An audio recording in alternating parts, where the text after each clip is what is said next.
2021ல நீங்க சொல்றீங்க என்ன அவங்களுக்கு பலம் இருக்கு காங்கிரஸுக்குன்னு. 25 தொகுதிகள் குடுத்து கூட்டணியில வச்சுக்கிட்டாங்கல்ல. அப்ப காங்கிரஸ் வேணும். காங்கிரஸ் இருந்தாதான் அது ஒரு மதச்சார்பற்ற கூட்டணியா அமையும்.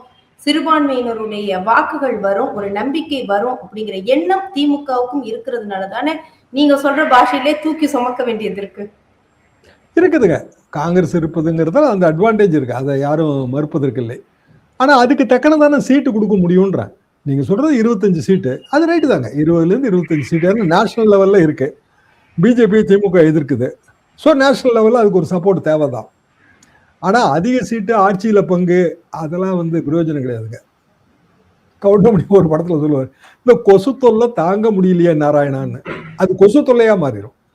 ஆனா விஜய் ஃபேக்டர் இப்ப இந்த 2026 தேர்தல்ல வர்றதுனால திமுக இப்ப காங்கிரஸுக்கு கொஞ்சம் கூட சீட்டு கொடுக்கறதோ இல்ல அவங்க கிட்ட பேசி சமரசம் வைக்கிறதோ ஏதாவது பண்ணி காங்கிரஸை தக்க வச்சுக்கணும்னு நினைப்பாங்களா? எனக்கு அப்படி தெரியலங்க. என்ன காரணம்னா அப்படி கூட சீட்டு கொடுத்தா எல்லா பார்ட்டியும் கேட்பாங்க. விசிகே கேட்காதா? காங்கிரஸுக்கு இவ்வளவு சதவீதம் இருக்கு, எங்களுக்கு இவ்வளவு சதவீதம் இருக்கு, எங்களுக்கும் கூட கொஞ்சம் போட்டு கொடுங்கன்னு சொல்லுவாங்கல்ல. மற்ற கட்சிகளுக்கு கேட்கும்ல. வாய்ப்பு இல்லைங்க.